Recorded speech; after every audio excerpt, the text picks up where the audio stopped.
혹시 살아가시면서 이렇게 억울하고 정말 원통한 일 당하신 적 있으십니까? 아마 우리가 지금까지 살아오면서 그런 일이 없는 사람은 거의 없을 것 같아요. 그런데 혹시 교회에서 정말 원통하고 억울하고 답답하고 그랬던 적은 없으신가요? 사람들이 교회에서 그러한 일을 당하면 이렇게 얘기하더라고요. 아니, 어떻게 교회가 이럴 수 있습니까? 라고 얘기를 합니다. 여러분, 우리는 교회에 대해서 가지고 있는 생각이 있어요. 최소한 세상보다는 공정하고 올바르고 정직하다고 생각합니다. 그런데 요즘에 어떤 행태들을 보면 교회가 세상보다도 더 깨끗하지 못하고 올바르지 못하고 올바른 정차를 밟지 못하는 일들이 참 많이 있어요. 그러다 보니까 교회 안에서 어떠한 논쟁이 생기거나 분쟁이 생겼을 때에 그 분쟁의 결과를 가지고 수용하지 못하는 일들이 얼마나 많은지 몰라요. 그런데 참 아쉬운 게 있어요. 뭐냐면 여러분, 세상에서 우리가 법정에서 싸움을 하게 됩니다. 뭔가 문제가 생겼을 때 우리는 서로의 주장을 가지고 이야기를 하게 돼요. 그런데 우리가 법원에서 판결을 받아서 너무 억울하다 싶으면 어떻게 하냐면 다시 재심을 청구해서 2차 우리가 법정에서 토론을 거치게 됩니다. 근데 거기서도 판결이 났는데 이제 너무나 항소를 했음에도 불구하고 또 지게 되면 우리는 마지막으로 이제 대법원에 3차로 제출을 하게 되죠. 근데 거기서도 내 억울함이 풀리지 않았다고 하면 우리는 어떻게 법이 이럴 수 있지? 라고 생각하면서도 우리가 무엇이라고 그러냐면 법원이 그렇대. 그리고 끝나요. 왜? 거기가 최후의 법원이라고 생각하니까. 판결을 받는 곳이라고 생각하니까. 그런데 요즘에 교회에서 만약에 분쟁이 생겨서 교회 안에서 무엇인가가 판결되어지고 결정이 되어지면 사람들이 그것을 우리가 최종적으로 세상에서 법정에서 판결 났을 때 이것이 그렇대라고 생각할까요? 요즘엔 어떻게 하냐면 세상 법으로 가요. 오늘 고린도 교회도 마찬가지였던 것 같아요. 그 안에는 분명히 여러 가지의 생각과 의견들이 있었습니다. 너무나 다양한 사람들이 모이고 또한 어떠한 일을 처리하는 방식들도 달랐던 것이지요. 교회 안에 분명한 원칙과 어떤 절차가 있었지만 그것들이 본인들이 생각하기에 온전하지 못했던 것 같아요. 그러자 그 사람들이 그것들을 세상의 법정에 가서 이야기를 하게 됩니다. 그런데 오늘 바울은 이렇게 얘기하고 있는 거예요. 우리가 만약에 교회 안에서 어떤 송사가 있을 때에 그것을 교회 안에서 해결하라는 거예요. 여러분, 이 말씀을 잘 들으셔야 되는 게 뭐냐면 우리가 어떤 문제가 있을 때 그 문제를 덮어라라는 얘기가 아니에요. 절대. 우리가 그 문제가 있을 때는 그 문제에 대해서 온전하게 토론하고 잘 따져서 가장 올바른 것을 찾아가야 한다는 거예요. 그런데 우리가 이 올바름을 찾아감에 있어서 교회에서 교회의 법으로 온전하게 그 법을 세우지 못할 때도 있다라는 거예요. 여러분, 그렇다면 우리는 그때 어떻게 해야 될까요? 세상으로 얘기하자면 다시 교회에 재청을 해야 하는 거죠. 이 부분이 잘못됐기 때문에 다시 논해달라고 얘기를 해야 될 거예요. 그리고 나중에 결과적으로 그러한 결론들이 나오게 됐을 때에 우리는 그것을 수용하고 인정하는 사람이 되라는 거예요. 그럼 여러분, 분명히 이건 아닌데, 분명히 이건 잘못됐는데 교회에서 법이요! 라고 얘기했기 때문에 그것을 순종해야 된다고 한다면 여러분들 교회에 대해 얼마나 실망이 크겠어요. 그럼에도 불구하고 바울은 무엇이라고 얘기하냐면 그것을 수용하라는 거예요. 그런데 제가 이것에 대해서 더 할 얘기가 있는데, 우선은 먼저 왜 그러면 바울이 수용하라고 했는가에 대해서 우리는 좀 생각을 해봐야 될 것 같아요. 첫 번째는 우리가 철저히 어떤 우리의 지식이나 지혜가 아니라 성령의 하나님의 지혜를 의지하고 따라가라는 거예요.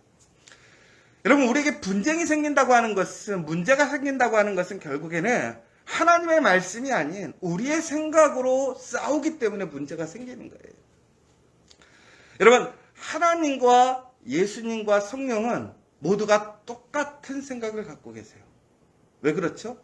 하나이니까. 교회도 마찬가지인 거예요. 교회가 분쟁이 생긴다라고 하는 것은 뭐냐면 하나가 아니기 때문에 그렇다라는 거예요. 그럼 우리가 무엇으로 하나가 되어야 되느냐라는 거죠. 첫 번째는 하나님의 말씀으로 하나가 돼야 돼요.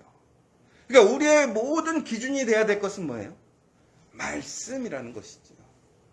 우리의 논쟁, 우리의 어떤 다툼도 그 말씀에 비추어서 말씀으로 판단해야 한다는 거예요. 그런데 그 말씀을 판단할 때 우리는 그 말씀을 해석에 대해서 자의적으로 해석하는 일들이 점점 많아지고 있더라는 것이지요. 그런데 바로 그때 우리는 성령의 인도하심을 받아야 돼요. 그래서 진심으로 그 말씀의 온전한 뜻이 무엇인지, 하나님의 지혜, 성령을 통해서 우리는 그 하나님의 올바른 뜻을 서로 합하여서 아름답게 그 문제를 해결해야 한다는 거예요. 두 번째는 저주라는 거예요. 왜 저주라고 그랬느냐? 여러분, 우리가 그 안에서 정말 우리 구원의 문제 혹은 예수 그리스도에 대한 문제가 아닌 것은 우리가 저주어도 그것이 손해가 아니라는 거예요. 왜 그렇습니까? 하나님께서 우리가 올바른 것, 더 나아가서는 하나님의 공동체를 위해서 내가 손해보고 내가 조금은 더 아쉬운 게 있다고 한다면 하나님께서 그것을 그냥 두시겠습니까? 결론적으로는 불의한 사람은 결코 하나님 나라의 상속을 받지 못한다라는 거예요. 그러니까 내 말이 맞는데 그쪽 사람들이 틀린 거예요. 그리고 그 사람들이 올바르지 못했다고 했을 때 우리는 그 정의를 주장했음에도 불구하고 교회에서 세워지지 않았다면 우리는 이 땅에서 우리가 그 정의를 세울 것이 아니라 그것을 하나님께 맡기라는 거예요. 여러분, 우리는 최후의 하나님 심판대 앞에 서게 됩니다. 그러니까 이 땅에서 우리가 받는 옳으냐 그르냐의 문제가 중요한 것이 아니에요. 우리는 항상 두려운 마음으로 하나님 앞에 그 최후의 심판의 자리에 쓴다는 사실을 우리는 기억해야 한다는 것이죠. 그러면 우리가 오늘 판단하는 것, 우리가 결정하는 문제가 하나님 앞에 그것이 올바른 것인지 아닌지 우리는 스스로 결정하고 스스로 인식하고 있어야 된다는 거예요. 그러므로 내가 잘못된 결정을 하게 되면 그것에 대한 책임은 누가 지는 거예요? 내가 지는 거라는 거예요. 그것을 하나님께서는 분명히 그 마지막 날에 그 사람에게 책임져 지우고 하나님의 나라를, 그 하나님의 의를 상속받지 못하게 하시겠다고 하셨다는 거예요. 그러니까 우리는 잘못된 판결, 잘못된 일들로 나아갈 수가 없는 거예요. 그러니까 믿음의 사람들은 분명하게 오늘 우리가 이 상황 속에서 하나님의 말씀으로 내가 올바른 것을 주장했음에도 불구하고 그것이 수용되지 않고 세워지지 않는다고 했을 때는 우리는 낙심하고 아유 교회가 진짜 썩었어 그리고 교회를 떠나버리는 것이 아니라 여러분 그럼에도 불구하고 우리는 하나님께서 성실하게 우리 안에 공의와 정의를 세우시는 것을 믿으시기 바랍니다. 여러분 우리 역사를 보세요. 우리가 여러 가지의 우리나라는 특별히 많은 외세의 침략과 또 정치적 사회적인 변동을 겪으면서 많은 우리 흔히 얘기해서 정권이 세워졌습니다.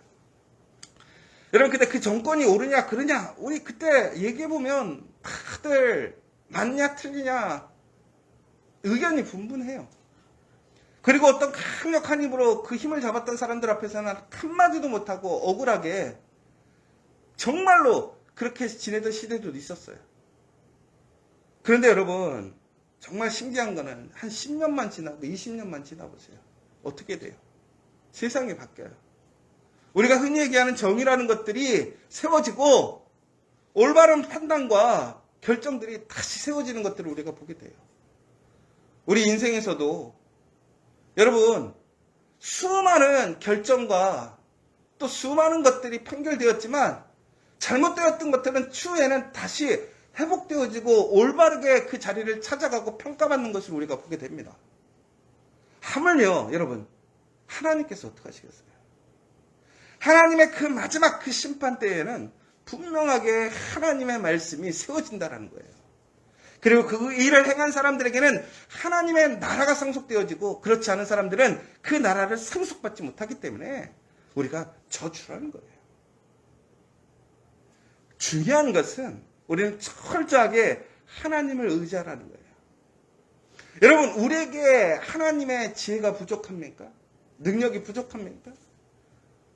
여러분 우리가 우리 공동체의 이야기를 가지고 그것이 진심으로 거짓되고 정말 하나님의 복음을 무너뜨리는 일이라면 우리가 그것들을 정말로 우리의 목숨을 걸고 막아야 되겠죠.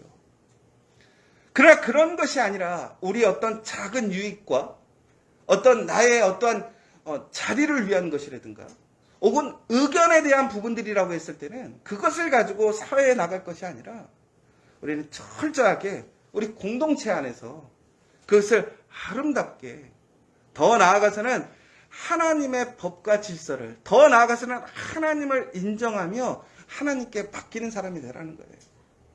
그래서 사람들이 그러잖아요. 어휴, 교회가 그러면 계속 썩지요. 그러니까 교회가 변화가 없지요. 여러분 그러면 우리는 그때 어떻게 해야 되느냐라는 거예요. 우리는 계속해서 올바른 소리를 그 자리에서 내야 한다는 거예요. 비록 우리가 주장하는 것이 올바르고 지금 잘못된 사람들이 기득권을 차지하고 그것이 잘못되고 변화되지 않는다 할지라도 우리는 그 올바름을 우리의 자리에서 분명하게 공동체를 향한 그 외침과 살아감을 멈추지 않아야 한다는 거예요. 여러분 이것이 더 어려운 거예요. 내가 억울하고 내가 올바른데도 불구하고 인정받지 못하고 사람들의 그러한 논리와 힘으로 자신들의 주장을 세워가는 그런 불의한 모습이 교회에 있다고 해서 우리는 낙심하고 포기하고 떠나는 것이 아니라 오히려 그 자리에서 우리는 끝까지 그 공의와 정의를 실천하고 주장하고 변화를 꿈꿔야 한다는 거예요. 그러면 전국에는 하나님께서 바꾸실 줄 믿으시기 바랍니다. 여러분 그런데 웃긴 게요. 그렇게 해가 세상 법에 가잖아요. 세상 법에서 판결해도요. 그래도 인정 안 해요. 그리고 전국에는 어떻게 돼요? 쪼개지고 흩어지고. 여러분 지난번에도 한번 말씀드린 게 있는데 사탄이 가장 좋아하는 게 뭔지 아세요? 그리스도인들이 싸우는 거예요. 하나 되지 않게 하는 거예요. 여러분 진심으로 하나님이 원하시는 것은 하나 되는 거예요. 하나가 될 때에 능력이 있는 것이고 하나가 될 때에 더 큰 은혜가 있다는 사실을 기억하십시오. 여러분 그래서 우리는 가정 안에서도 하나가 돼야 되는 것이고 우리의 일터 안에서도 하나가 돼야 되는 거예요.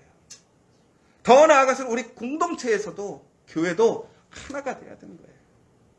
그러나 그 하나가 불의함을 인정하고 덮으라는 게 아니에요. 여러분 우리는 그 자리에서 올바른 것을 위해서 부단히 힘쓰고 애쓰고 스스로를 돌아봐야 한다는 거예요. 더욱더 청결하고 깨끗하게 해야 한다는 거예요. 우리 어제 보았잖아요. 우리는 하나님의 거룩한 사람으로서 그 옛 누룩이 끼지 않도록 우리는 매일매일 청결하고 성결한 사람이 되도록 해야 한다는 거예요. 여러분 우리가 살아가며 우리 앞에 참 억울한 일도 있을 거예요. 내가 올바르고 내 주장이 맞고 이것이 이 시대에 맞는 요청일지라도 그것을 따라가지 못하는 공동체를 정말로 불쌍한 마음으로 우리는 돌아가야 돼요. 여러분 하나님은 그 모든 것을 감찰하심을 기억하시기 바랍니다. 그리고 하나님은 그 올바른 곳에 그 믿음으로 서 있는 사람들이 전국에는 하나님의 말씀으로 회복되어지고 승리하게 하심을 믿으시며 오늘도 그 자리에서 그 믿음과 순종과 헌신과 섬김으로 그 아름다운 말씀으로 하나 되게 하는 데 힘쓰는 저 여러분 되시기를 간절히 소망합니다.